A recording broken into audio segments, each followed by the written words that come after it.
Welcome to the Jewelry Resellers Podcast, your go-to source for all things shiny, sparkly, and of course, profitable.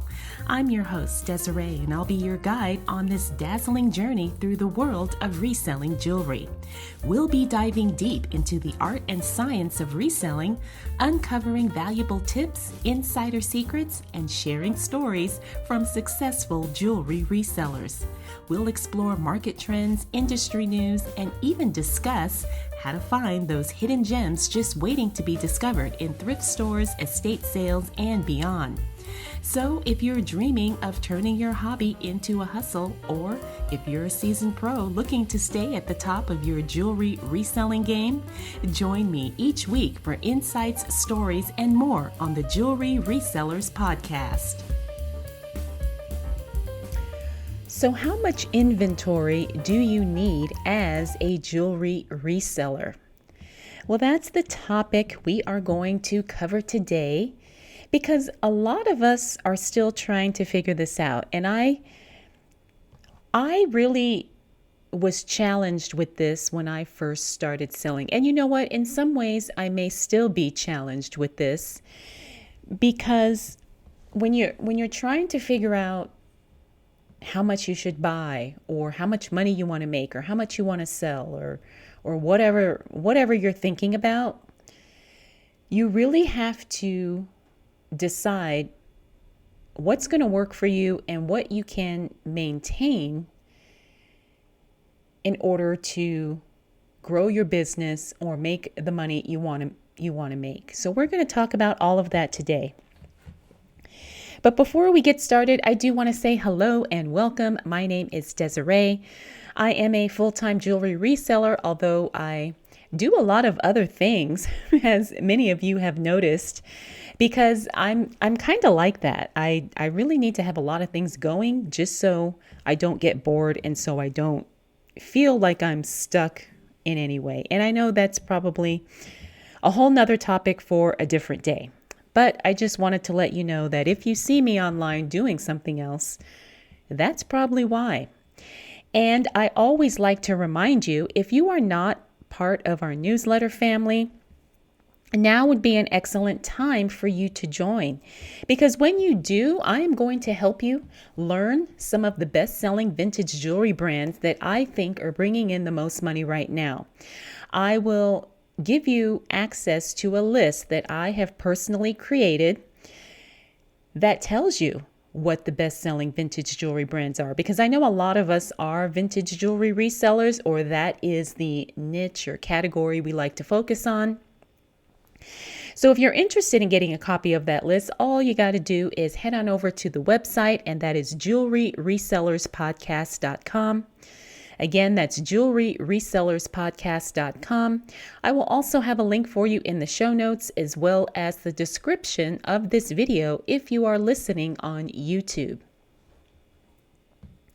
Okay, so let's get back into what we're going to really break down today. At least I'm going to try my best to break this down because it's going to look different for all of us, because not all of us are in the same place. We all don't have the same budget. So there's a lot of things to consider when you're trying to figure out how much inventory you need in order to grow your business or to make the money you want to make. Okay, so determining the right amount of inventory for a jewelry reselling business, it involves a balance between having enough variety and selection to attract buyers, and also not overextending yourself financially or ending up with excessive unsold stock. Now, this is something I have experience with. I made some mistakes early on when I started doing this. And I think when you are first getting into jewelry reselling, it's really exciting. And so everything just kind of looks good. And so you buy this, you buy that. And then there's also the thrill of the hunt where you think, oh, wow, I'm going to buy this and I'm going to find something amazing that's going to pay for the entire lot, or it's going to pay for the entire bulk buy. And while that can be fun, that's probably not the best way to approach this. All right. Because we want to be very strategic. We want to be very focused and disciplined when it comes to figuring out how much inventory we need to have on hand, as well as how much inventory we either know or we can project that we are going to be able to move in a certain amount of time. Okay, so let's talk about some of these strategies, and I'm going to do my best to help you figure out the optimal inventory levels for your particular business.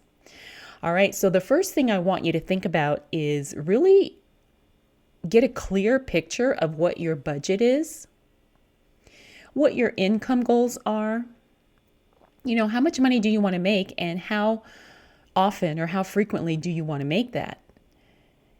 And also think about what can you reasonably process on a consistent basis? Because I'm sure we've all heard stories or we've even maybe seen videos of people who just have bins and boxes and bags full of jewelry that they can't even process because it's just too much. And you don't want to get yourself in that position.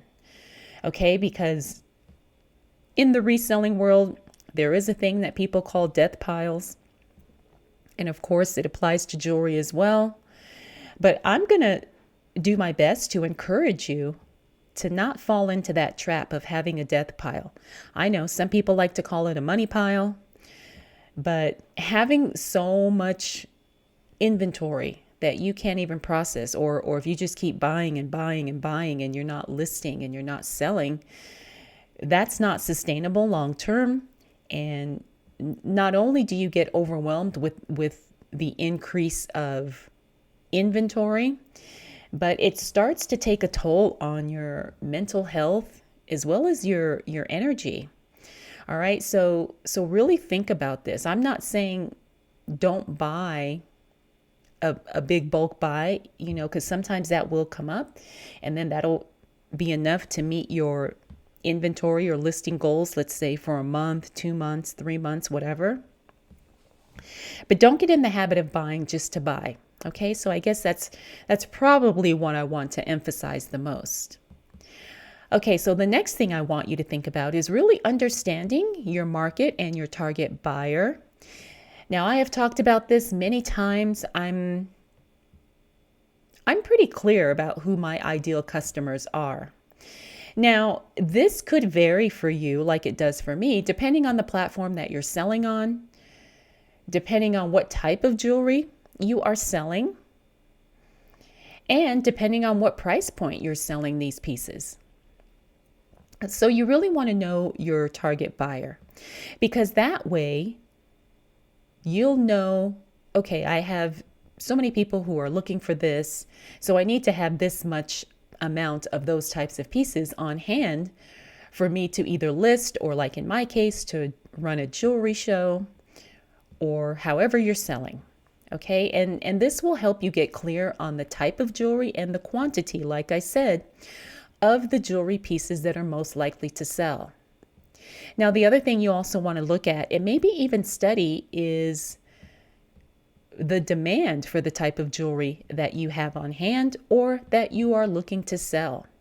You really want to analyze past sales data. And if you're on eBay, this is really easy to do. All you have to do is search solds for the type of jewelry that you are selling or thinking about selling. And also get some customer or buyer feedback. What are they asking you for? What are they looking for? What are they requesting that you carry that maybe you don't have right now? All right. And what are the trends? What's really popular right now as it relates to jewelry? And again, this is something you can research on your own on websites like eBay and maybe even Etsy, or just your own experience, because a lot of this information for me comes from my own experience. I have learned over the years what sells really well and what doesn't. Okay, and you will have a clear idea of that for you too. All right, so paying attention to what's in demand, and again, what people are just not interested in right now. All right, the next thing I want you to think about is starting small. If you're just getting into this, you want to, you don't have to have 1,000 pieces right away. And I know jewelry sellers who do really well who maybe only have 40, 50 listings at a time on eBay. So you really could make this work with whatever amount you can manage and you can handle. All right, so start small and scale gradually. If you are just starting, it is wise to begin with a smaller, manageable inventory that really caters to your identified target buyers, because it's going to allow you to test the market without taking a huge financial risk, because I don't want you to drop a ton of money in buying all kinds of jewelry inventory and you're stuck with it or you can't sell it. And again, you want to monitor what sells and what doesn't and adjust your inventory based on what people are buying. You know, when you think about reselling, it's really not that difficult. It's a simple concept. Basically, we want to sell things that people are looking for. But sometimes, even though it's a simple concept, it doesn't necessarily mean that it's easy. Okay, and I'm not saying this is easy by any means, but if we can always remember that if we just have the pieces that people are looking for, have the things that people want to buy, we will make sales. It really breaks down to that basic idea. Okay, so the next thing to think about is your inventory turnover rate, also known as your sell-through rate, also known as how quickly does your stock or your inventory convert to sales. Now, if you're brand new, you may not know this yet, and that's fine.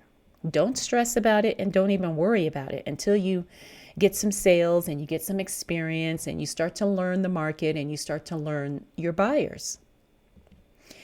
But the thing you want to keep in mind is that a high turnover rate or a high sell-through rate indicates a really healthy and robust demand for the jewelry that you're selling.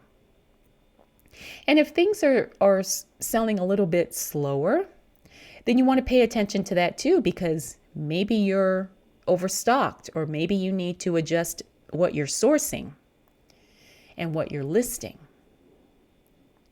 Okay, so think about that. Think about how quickly can you sell these pieces. And you also want to take that into account as it relates to how much money you want to make, because let's say on average a piece you have takes about 6 months to sell. Well, are you in a position to wait 6 months in order to make that money?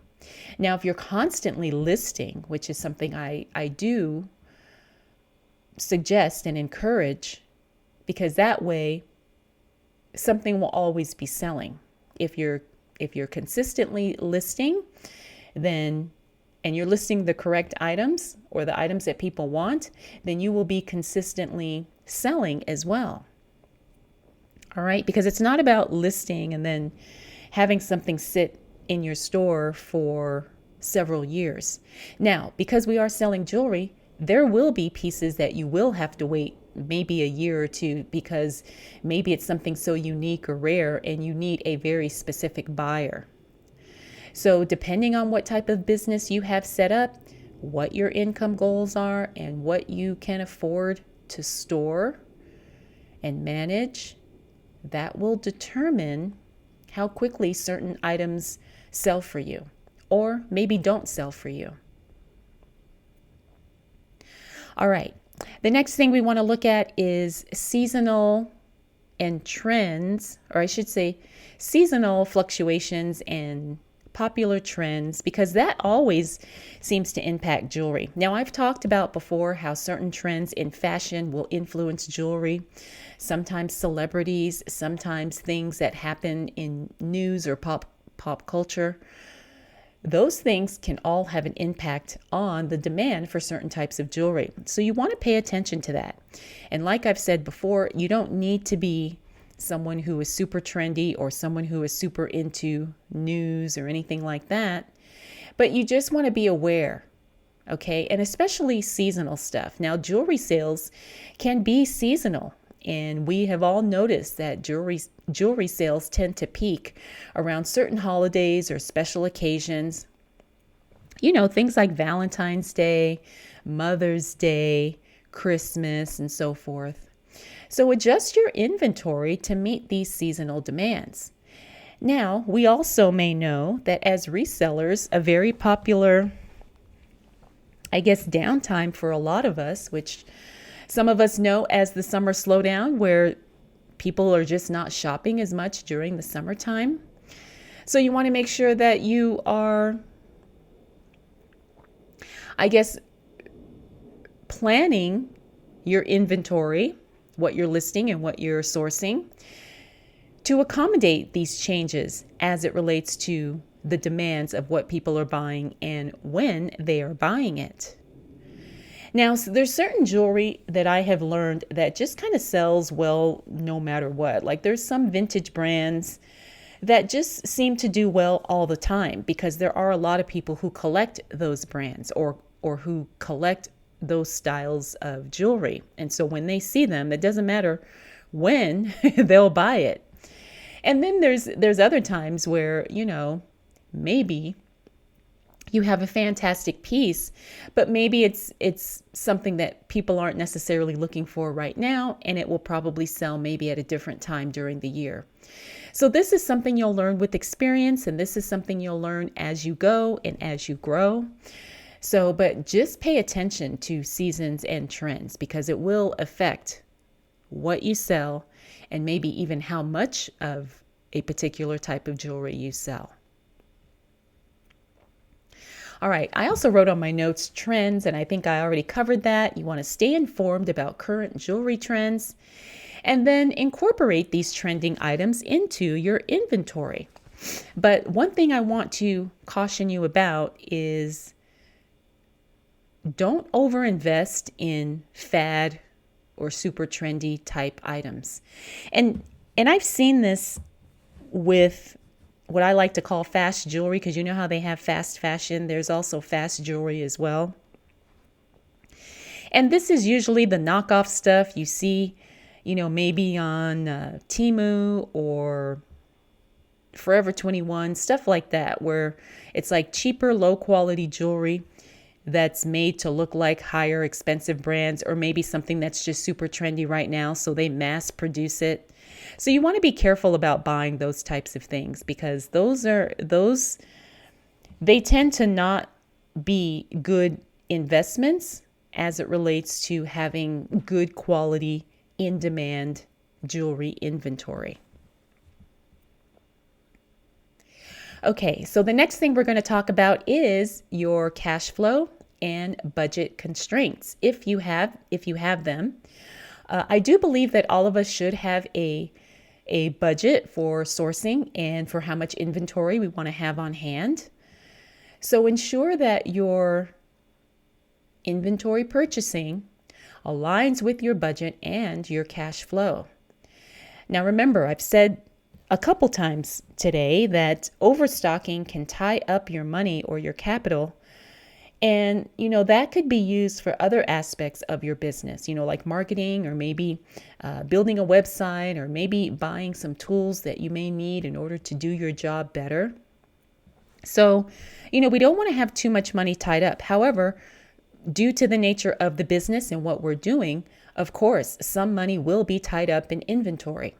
So you're going to have to figure out what can you afford to keep tied up in inventory and what do you need in order to consistently purchase new inventory. And this is tricky. Like I said, I'm still trying to figure this out for myself because what I like to do is when I sell something, I like to use that money to reinvest and buy newer, better inventory. Now, sometimes it works out flawlessly and a lot of times it does not because you don't always sell the exact amount you need in order to buy more. Sometimes you'll sell more, sometimes you'll sell less.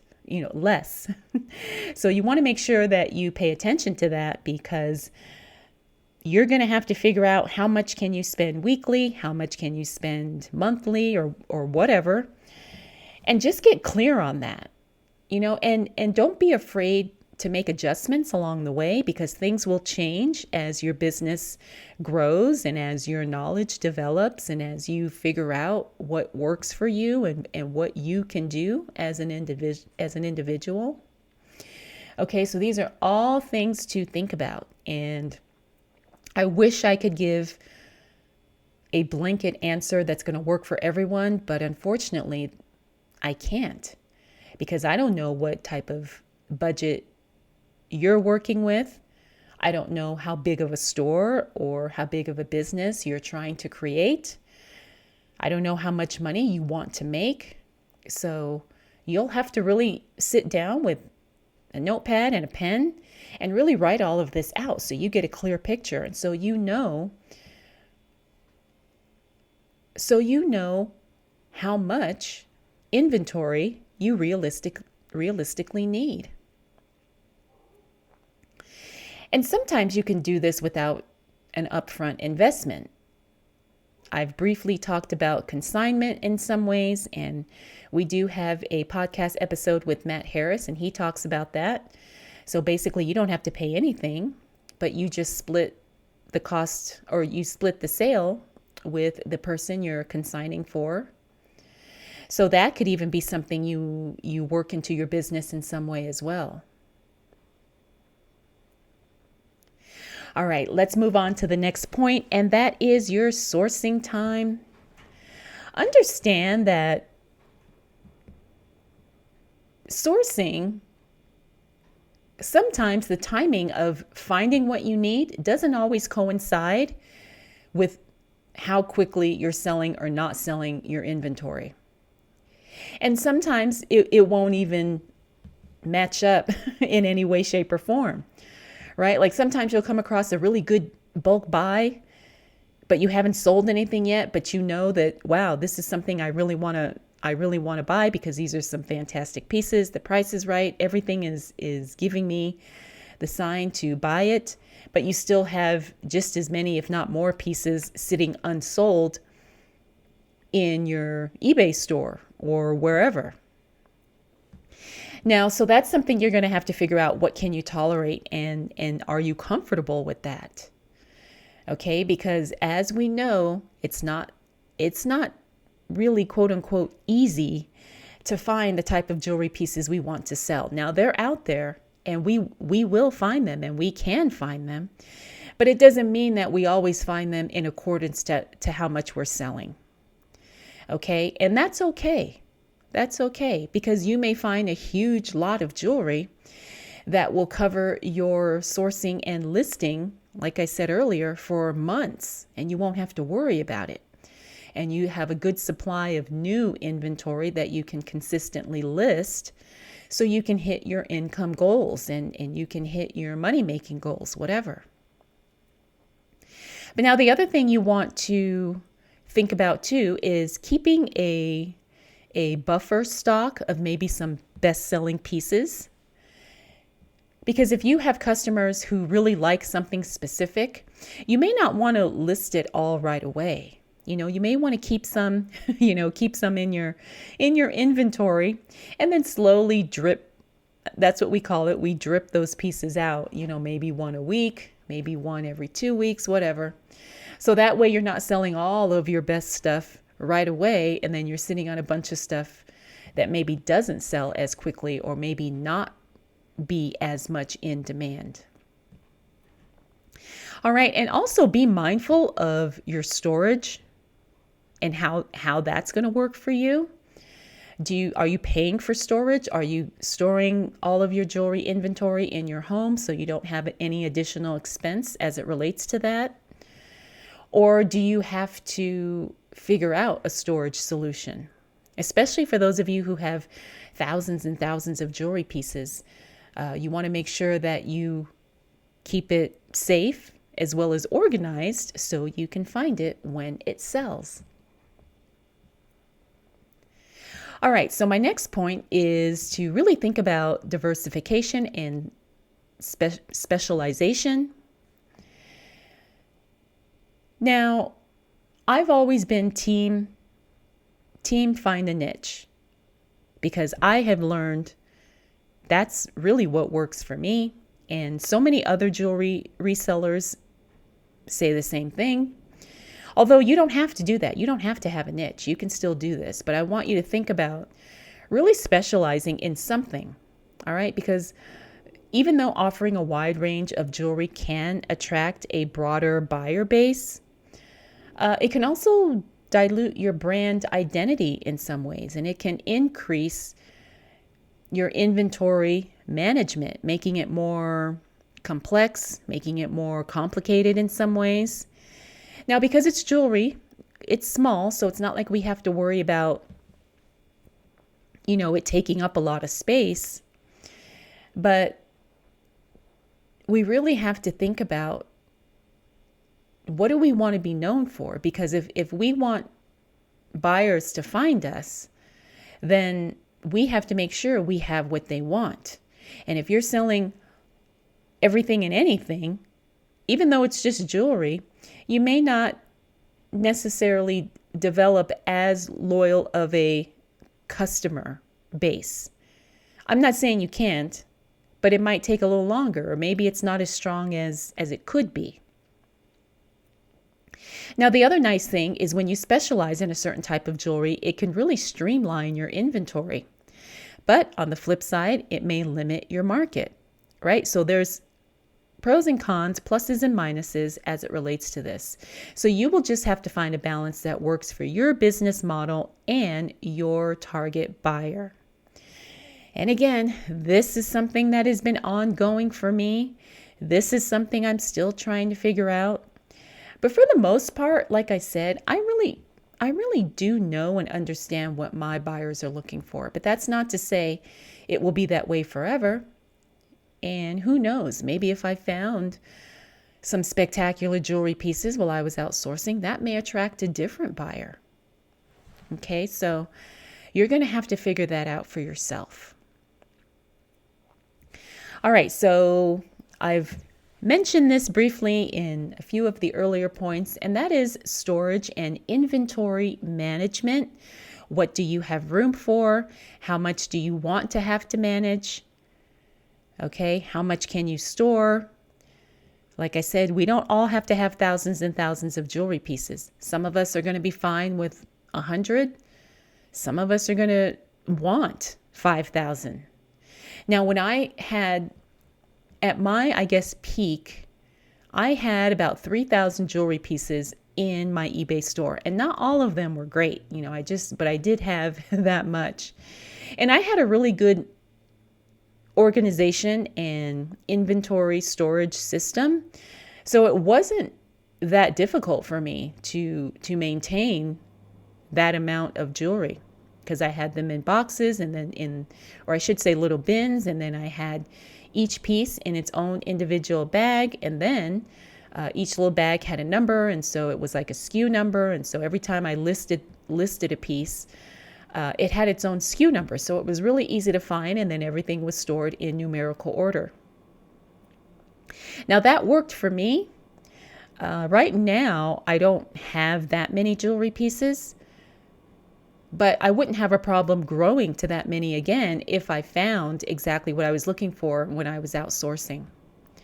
All right, so again, you're going to have to figure out what you can physically manage, because you're going to be the one probably not only sourcing it, but listing it, photographing it, and then storing it and organizing it, and then packing and shipping it as well.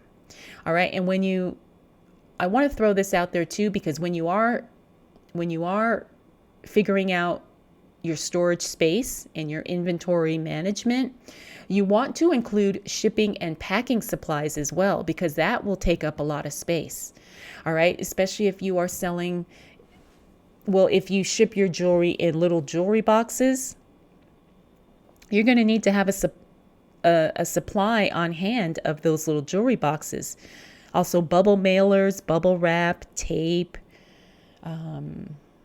whatever you need as it relates to shipping and packing your jewelry items. So make sure you take into account the space to store that in addition to the jewelry itself.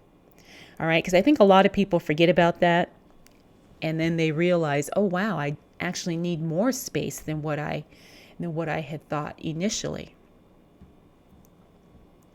All right, so my last point is pay attention to feedback and engagement. So this is always fun for me. And because I do live selling, a lot of times I will get feedback instantly when I'm doing a sale, with my customers and my buyers. They will say, oh, yes, do you have any more of that particular piece? Or I'm looking for X, Y, and Z. Do you have any in your show today? Whatever. And so I get instant feedback just from being, engaged and showing up for my buyers. Now, I like to do this via social media. However, you can do it however you want. You can do an email newsletter. You can even talk with people in person if you do any type of in-person jewelry shows or anything. But I like to do that via social media. Now, you can do like what I do, live sales, or you can just post on maybe your Facebook page, maybe your Instagram, or maybe on YouTube and just ask people, what do you think about this? Or can you leave a comment and tell me what type of jewelry you're looking for? Or do you have any ideas of what you might like, I don't know, in the future? Or what you think would be a good idea for me to have on hand as it relates to stock or as it relates to the jewelry pieces that you want to buy, however you want to phrase it. Because buyer insights can give you a really good indicator or guide of your inventory decisions, what you want to source, and how much of that you want to source. And just talking with your buyers, you'll know, okay, what should I restock? What should I look for more of? Or what should I discontinue? What should I not buy anymore? Or maybe what should I introduce? Because sometimes you can, it's not only a piece by piece thing, but sometimes people like to buy sets. Sometimes people like to buy lots. There's just so many ways you can serve your buyer doing this. All right. And that'll be something that you will get a lot of, like I said, insight about just by asking for feedback and engaging in whatever way you feel comfortable or whatever way you can show up consistently for the people who could be your potential customers. All right, so let's go back and review everything, because remember, we're talking about how to decide how much inventory you need in order to make your jewelry reselling business work. So the first thing we said was to understand your market and your buyer. What are they looking for? What are their preferences, and so forth? Number 2 was to start small and to scale gradually. All right, it's always smarter to start small so you don't get too caught up in spending a lot of money and then not being able to, turn that over into profit very quickly. So start small, especially if you're beginning. Number 3, we talked about the sell-through rate. How fast or how quickly can you sell the jewelry inventory that you have? Now, this is going to vary from business to business, and even in some cases, depending on the type of jewelry you have. Okay, but that is something you need to consider. Number 4 was seasonal considerations and current trends. So we want to make sure that we are paying attention to when certain types of jewelry could be in demand. We talked about that. Number 5 was, what is your cash flow and what is your budget? How much money do you have to purchase inventory? How much money can you spend on a consistent basis? Or how much money do you want to spend, say, every week sourcing or every month? Okay, you need to know those numbers. Number 6 is your sourcing time. How frequently can you acquire jewelry inventory? All right, we talked about that because that's going to affect how much inventory you have on hand and how much inventory you will have available for sale. Number 7 is all about diversification versus specialization. This is kind of the niche versus everything seller as it relates to jewelry. You can have a specific niche, or you can sell just whatever jewelry you find. Both ways do work. You can make money doing either one. You just have to figure out what works for you. Number 8 was storage and inventory management. Remember, we talked about what do you have room for? How much inventory do you actually want to have to manage? And how will you store it in addition to your shipping and packing supplies? And then point number 9, my last point, was all about feedback and regularly engaging with your buyers to find out what they want and what they don't. All right, so if you think about all of these things, this will give you a very clear and solid picture about how much inventory you need in order to hit your business and income goals. And like I said, it's going to take some time and it will change along the way, because I can pretty much almost promise you that whatever you decide today as it relates to this, it may be totally different a year from now. You may want to scale up, or you may want to scale down. Again, these are very individual things, and no two businesses are going to be exactly alike. Okay, and you also got to think too, and this is something I did not mention earlier, but what about what you can handle, like what your personality can handle, right? Because some people like me really like to be out there and like to show up and like to have fun with this. And some people are not that way. They don't want to go out sourcing and talking with people and whatever, so you got to really understand your personality style too and what works with that, because you have to show up for yourself consistently. And that again will look different for each of us. So in conclusion, deciding how much inventory you need, like I said, is an ongoing process that requires attention to market trends, sales data, buyer feedback, and financial limits. By starting small and analyzing your performance as it relates to your sales and adjusting based on that data, you can maintain and manage an inventory that meets demand without overburdening your resources. So what do you think? Let me know your thoughts. Do you already have a solid idea about how much inventory you need in order to create the business that you desire?